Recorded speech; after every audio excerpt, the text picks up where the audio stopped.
khỏi chiếc khắp ý nói năng sửa tiếp tập mà có nữa pin nòng lời lại nhìn để phát khẩu kinh khỏi chẳng coi phát sức phải nữa ôi là có nghìn quân nặng nghĩa quân tài phải cái này nó nhà bà má hiện to năm bán theo dõi hắm chung ưng khen cái này sang phải nơi mỹ phật quả pin để hát nó ôi mưa nằn đang ngã trong điện trong đừng cái kiểu ó nói trời tống làng năn đi nhà ba ảo ma xôn xao hơn kim chào hình năn lò anh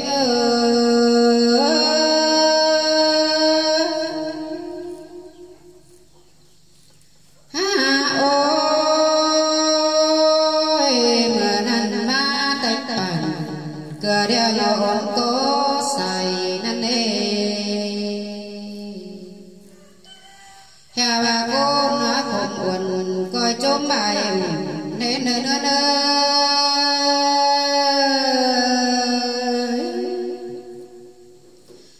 có mưa về có mưa nó mẹ phải là on nói với sông pì đến đây ra lại bài bên có bóng tè lò nữa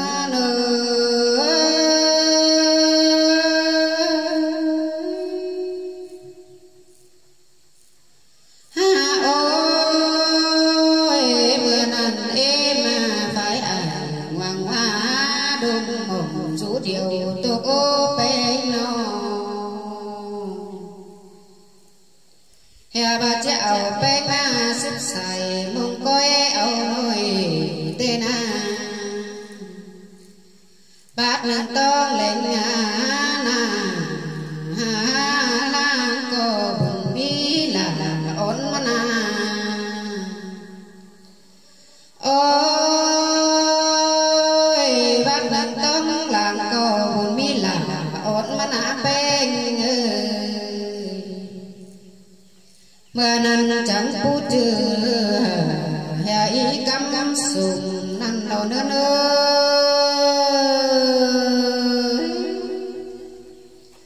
ngơ bà cha nói là ổn côn khùng đôn lang cờ tục vẫn khẩu phải khoang đồng thướn nằm đầu nữa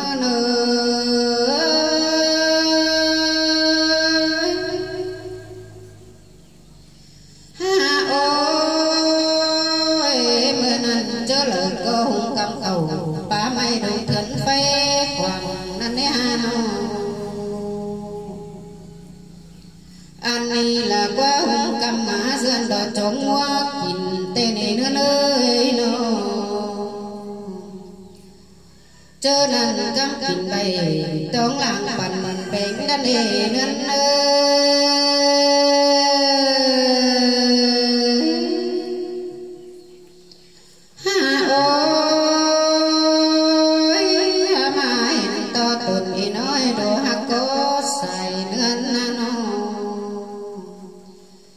hiện to kinh phòm đường gió đông đi còi cân đê anh này là quan hồng số hỏi mẹ na với sông pì thôi lo nữa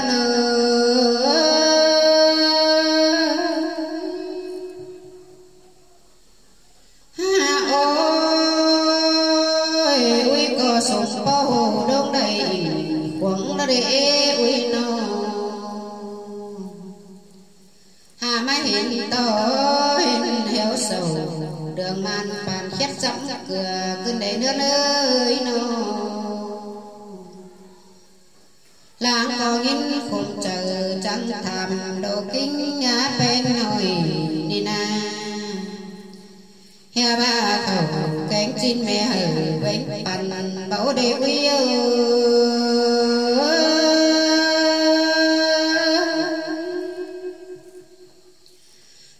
ôi mưa nằn tồn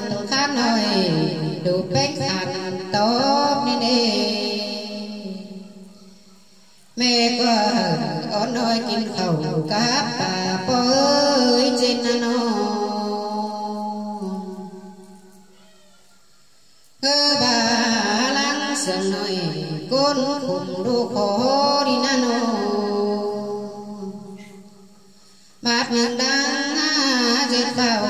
về hay đến bạc này lộn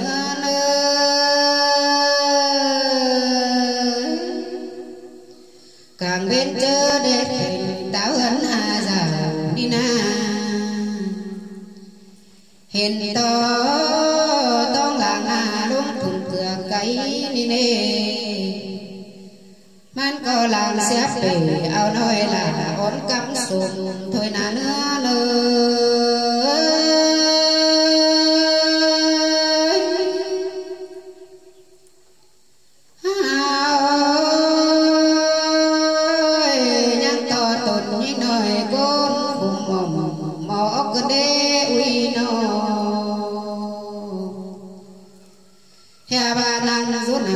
có lo kinh khẩu các bà tô cô nữa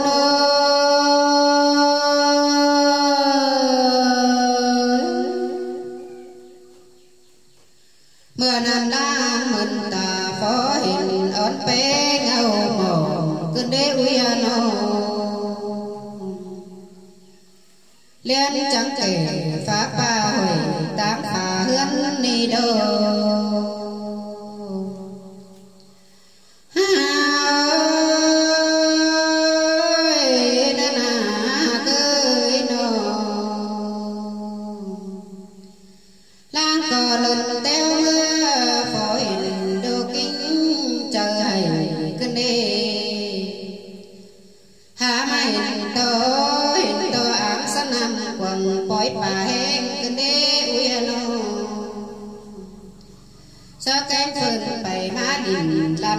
đi lô hiện to nơi khám khẩu rằng sắp cày má cưng đi nữa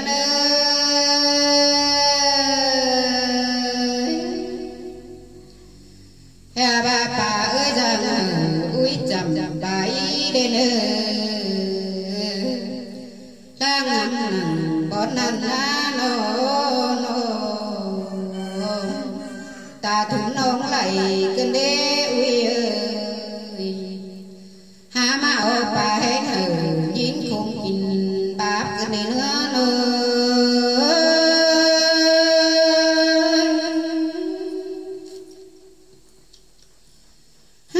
ôi đùa là bôi ui nô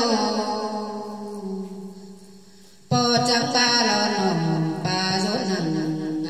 năm nay chẳng bãi bít pin đời đê ui ơi nô hình kinh bánh phong đường gió đông bờ trên đã qua ui nô mưa nắng đang chẳng tàn cá bao lòng còn có xài bơi nô hè bà nơi tụt bình thiên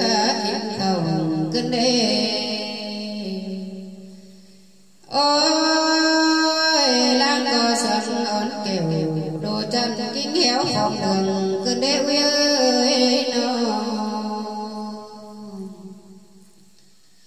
có bữa tông là nà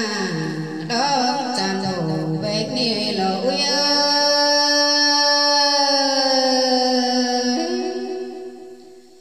hiện to nó đúc bạc mưa kinh khẩu cuốn tồn nên á uy nó lại phụ kem ức bàn hòn hư kinh đầy tê đô ôi lan trắng đầy kinh khẩu các năm ta bá lại đi cơn đê nó bò có nghiên khủng bố mẹ mương tài phải đuôi nô há bà chờ mình bên bánh sông bầu biếng chờ khôn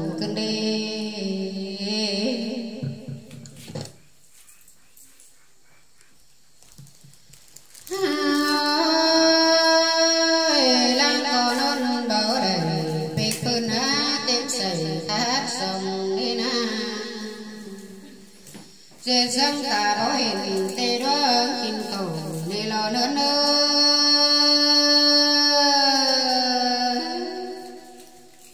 anh này là quá nó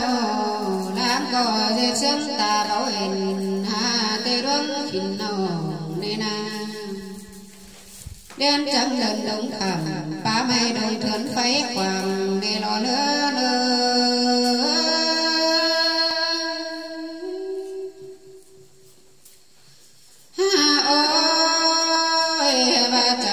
hơn hờ có sai là ổn tục ô nó cha ba la chia về ao nói khẩu ba đeo bày đi nè phang yên to chồng phải ông tên hùa quả mũ nín lò nữa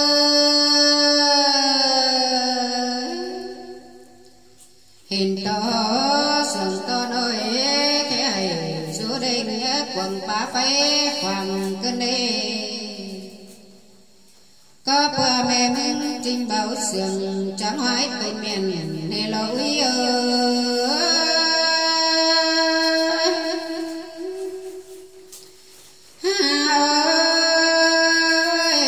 mà nằm đã có tầm tốt mấy hở ổn có xài tô cô nô hè và tên bà khẩu cam kinh đô tốt xính nên chẳng bà chúc họ đeo đừng đúng teo hà đã nề quy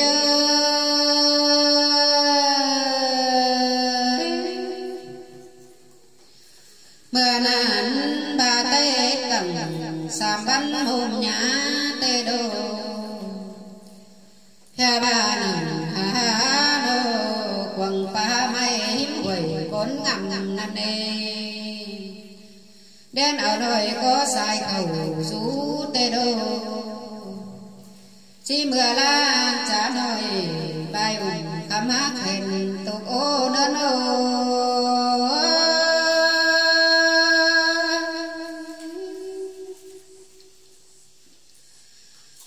ôi coi rủ đi dơ nó hòa có nơi bên sai là ổn bối trên nó nhà bà hùng cầm trâu ải há má lù đã được quy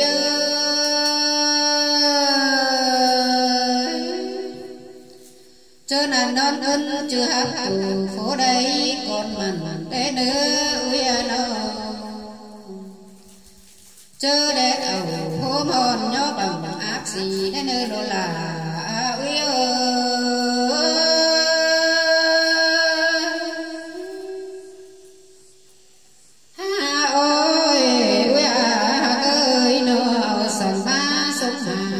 tâm hiểm nhìn để nữa uy nô mừng cò nhá mẹ đàn cũng kèn hừng hà mi bằng đã nê đuôi nô hình tô lục thỏa la khét chiều khai con mà rừng tục ô nô sao có hình ôn ơi bình đúng mưa từng đi đây bên đô hình to bông bông sau tết gần đéo trốn trời tục ô đi ơi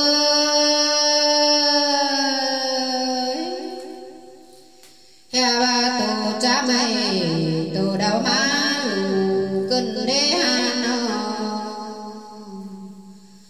mưa nằn đang trong tầng á bài đầy thiên nhớ tế là lên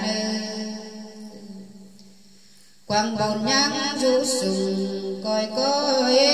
mùng quảng đế lư há phong in bản ao nói mưa nàn xuân ơn đến nơi nữa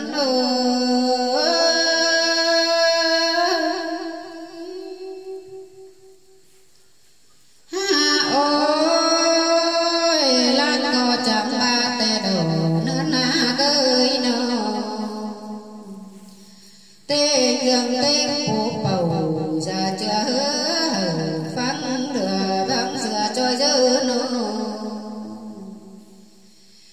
ba man phân sổ chớt chậm bảo đơm băng nhà đi nê hè ba cào bánh khủng khủng rực rỡ mơn đèn tang mê ó là ôn nôi lá trà mưa bồn tục ô nương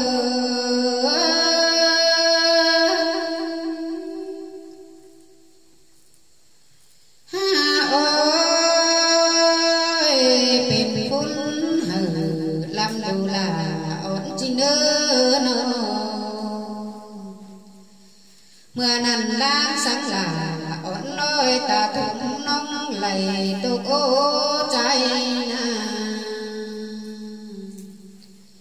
đỉnh hình to ta bên trời phẳng phú liệp hiểm đầu mà lầu nô bên cầm cầu lứa pha má mướt xe sầy cơn đê nữa nữa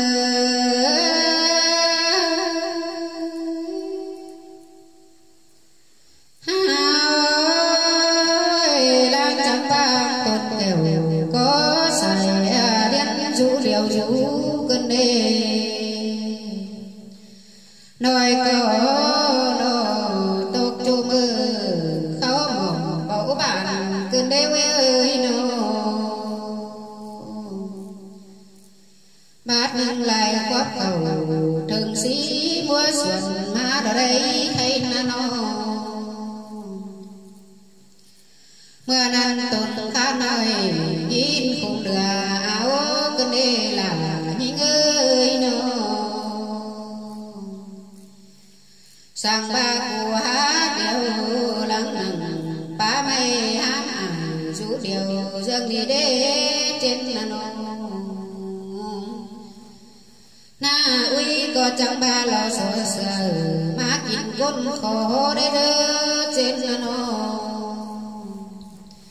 mi tựa tại biển cầu lứa phai mê bái lặng bầu đô với khay na nô phát nâng càng cứng quên nhám quyền đưa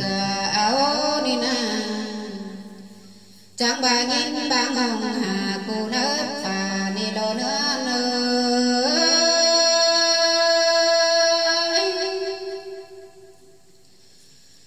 ôi nghìn tàu ngó sừng đeo chân nào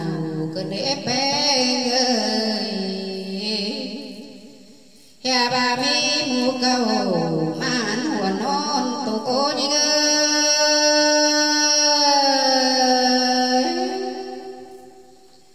nhà bà chạc đầy bà cha đầm đầm đưa cất đi sao có tàu sợi sợi càng cầm tốt nhìn đi na hiện to nhìn mong mong tin lại nà tăng cơn đế uy nà nô nay ông chồng chích bày má cơn đế nhà ba sân đèo hứa giúp kèm đồng á báo coi đủ đầy cơn đế lon to đầy bê phân xài sẵn ớt chờ cơn đế nữa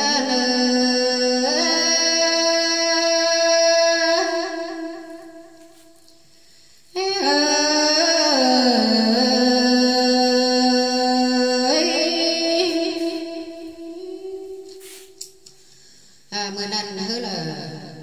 ông lang trắng tức ầu em na tông lệnh má sức nơ má sùng sàng gân kìm rào hành bà đê má đánh bàn cửa đêm ầu ón có xài khá bà hồn đi dân trắng xình ón bét miếng nà bố trừ là ón nói trừ ý căm sùng bà đê măn có hạt ầu phủ điều nói căm sùng thời na ha bà chơ kình anh kình ai kình khẩu trắng bà bàn khẩu hầu ầu áng năm sở bà hen hầu ý nói kín chầm kín khẩu cấp bà hen áng sa năng quần bói bà hen sa canh phường bày ma đình lặng hình tờ nồi khám khẩu rằng sắp bày ma tổ ô su bơi nó